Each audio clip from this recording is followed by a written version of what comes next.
안녕하세요. 맹수지입니다. 국회 도서관이 추천하는 새로 나온 책과 다양한 추천 테마 도서를 소개하는 오늘 뭐 읽지? 오늘은 국회 도서관이 준비한 기획도서를 소개해드립니다. 먼저 국회 도서관이 추천하는 새로 나온 책부터 만나보시죠.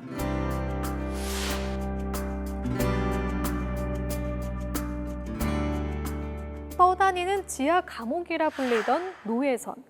15세기 말부터 19세기 초까지 유럽인들이 아프리카에서 신대륙으로 끌고 간 흑인 노예들이 1,400만 명에 이른 것으로 추산된다고 합니다.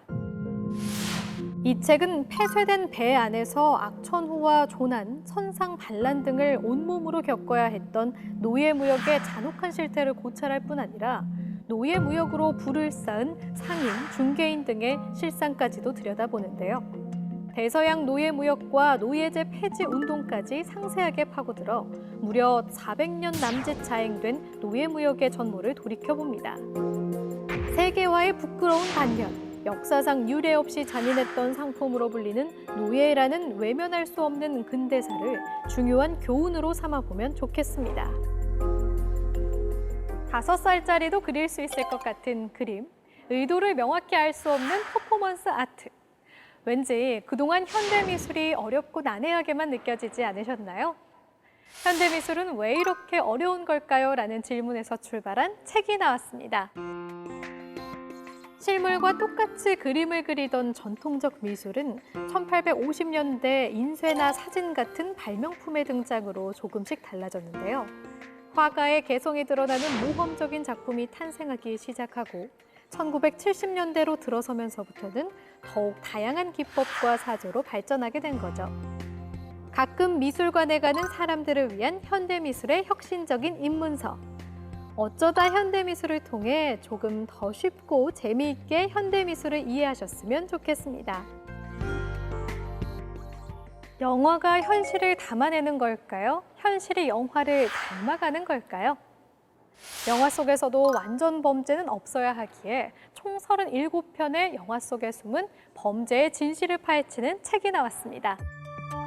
1973년에 개봉된 황무지를 시작으로 프랭크 에버그네일의 실화를 바탕으로 만들어진 캐치 미 이프 유 캔, 21세기 새로운 유형의 범죄를 암시한 인셉션, 언론의 힘이 무엇인지 알려주는 스포트라이트 등 걸작을 통해 범죄 영화가 어떻게 모방 범죄를 유발하는지 분석하고 프로파일링 수준을 넘어 범죄를 줄일 수 있는 대안까지 제시하는데요. 일반 대중이 쉽게 이해할 수 있는 영화를 통해 범죄의 유형, 가해자와 피해자의 상황, 형사기관과 제도 등에 대한 폭넓은 지식을 전해줍니다. 다음은 국회 도서관이 준비한 기획도서를 만나보는 시간입니다.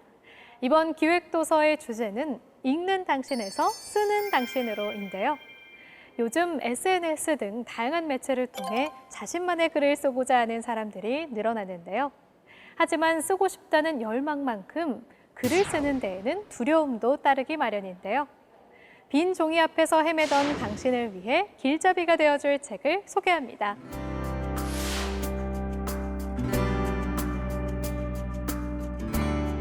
글을 쓰기 위해서 수첩 앞에서, 모니터 앞에서 골몰하시는 분들은 이 책을 꼭 읽어보시면 좋을 것 같습니다.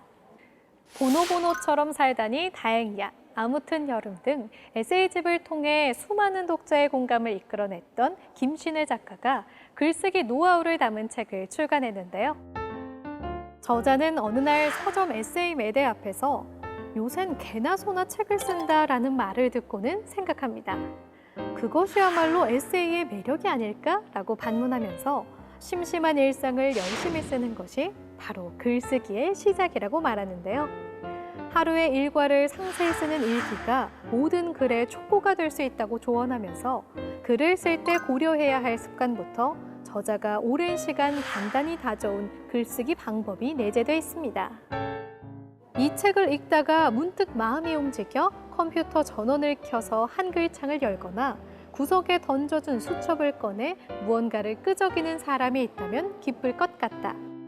책 속 한 구절처럼 평범한 일상이 어떻게 글이 되는지 알고 싶은 분들이라면 꼭 한번 읽어보시면 좋을 것 같습니다.